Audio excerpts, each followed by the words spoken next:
नमस्ते दोस्तों, D Kumar education में आपका स्वागत है। मेरा एक छोटा सा प्रयास है, आपको अच्छा लगे तो अधिक से अधिक लाइक कीजिए, शेयर कीजिए और सब्सक्राइब कीजिए।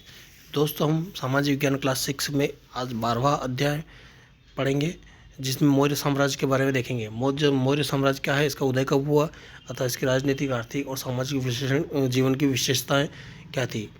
दोस्तों, मौर्य साम्राज्य का उदय कैसे हुआ, मौर्य काल के राजनीतिक, आर्थिक और सामाजिक जीवन की विशेषता क्या थी, मौर्यकालीन कला, संस्कृति तथा साहित्य की विशेषता क्या थी।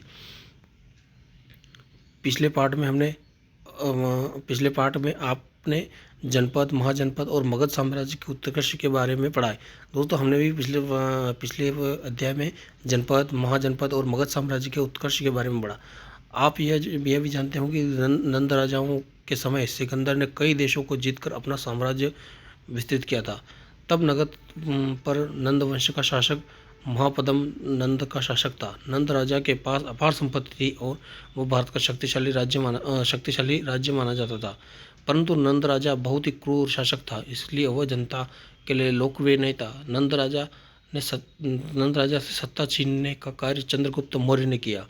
दोस्तों, एक रोचक बात है, जैसे नंद राजा से सत्ता किसने छीनी, तो चंद्रगुप्त मौर्य ने छीनी। चंद्रगुप्त ने चाणक्य यानी कौटिल्य के सहयोग से नंद राजा को गद्दी से हटाने की योजना बनाई। दोस्तों, चाणक्य ने ही चंद्रगुप्त की योजना बनवाने में सहयोग करा था, जो कि नंद राजा की गद्दी से हटाने में योजना बनाई थी। सिकंदर के वापस लौटे जाने के बाद चंद्रगुप्त ने पंजाब की असंतुष्ट जातियों को संगठित कर यूनानियों को भारत से खदेड़कर पूरे पंजाब पर अधिकार कर लिया था। चंद्रगुप्त ने पंजाब के असंतुष्ट जातियों को संगठित करा पहले और यूनानियों को भारत से खदेड़कर पूरे पंजाब पर अधिकार कर लिया था। नंद राजवंश का तख्ता पलट कर 322 ईस्वी में मौर्य साम्राज्य की स्थापना हुई। दोस्तों, यहाँ से एक प्रश्न भी बनता है, मौर्य साम्राज्य की स्थापना कब हुई, तो मौर्य साम्राज्य की स्थापना 322 ईस्वी पूर्व हुई।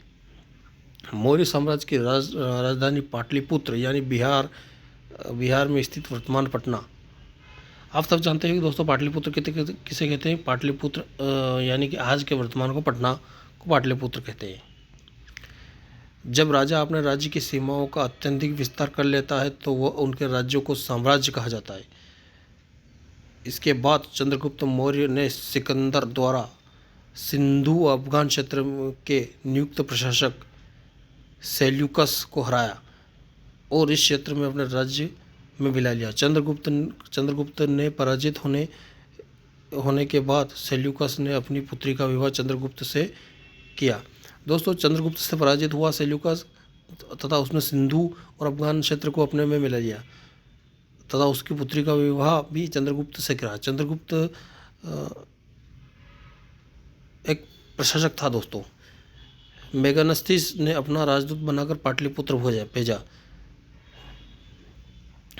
मेगानिस्त ने अपनी पुस्तक इंडिका में इस समय के समाज का वर्णन किया है। दोस्तों, मेगास्थनीज एक राजदूत था चंद्रगुप्त शासन में। अब बिंदुसार के बारे में पढ़ेंगे। दोस्तों, बिंदुसार के बारे में पढ़ेंगे। यह चंद्रगुप्त का पुत्र था। दोस्तों, अब यहाँ से क्वेश्चन उठता है, बिंदुसार कौन था। बिंदुसार चंद्रगुप्त का पुत्र था तथा उसके पिता द्वारा गद्दी पर बैठाया गया था और कहा जाता था कि चंद्रगुप्त मौर्य अंतिम दिनों में जैन मुनि हो गए थे और बिंदुसार ने मैसूर तक अपना राज्य का विस्तार किया। कलिंग और सुदूर दक्षिण में इन राज्यों को छोड़कर लगभग सारे देश का साम्राज्य में सम्मिलित था। यानी कि कलिंग और सुदूर दक्षिण के कुछ राज्यों को छोड़कर सारा देश उसके साम्राज्य में सम्मिलित था, यानी बिंदुसार के साम्राज्य में। दक्षिण के राज्यों से बिंदुसार की मित्रता थी, इस कारण उन पर उसने हमले नहीं किए। परंतु कलिंग वर्तमान उड़ीसा का एक भाग के लोग मौर्य साम्राज्य के साथ नहीं रहना चाहते थे, इसलिए मौर्य ने उन पर आक्रमण किया। यह भाग चंद्रगुप्त के पुत्र अशोक ने किया यह काम। यानी अब यहाँ से भी एक क्वेश्चन बनता दोस्तों, अशोक कौन था। अशोक था चंद्रगुप्त का पुत्र, यानी चंद्रगुप्त का पौत्र, माफ़ कीजिए दोस्तों, चंद्रगुप्त का पुत्र था बिंदुसार, और बिंदुसार का पुत्र था अशोक। दोस्तों मेरा एक छोटा सा प्रयास है, आपको अच्छा लगे तो अधिक से अधिक लाइक कीजिए, शेयर कीजिए और सब्सक्राइब कीजिए। धन्यवाद दोस्तों।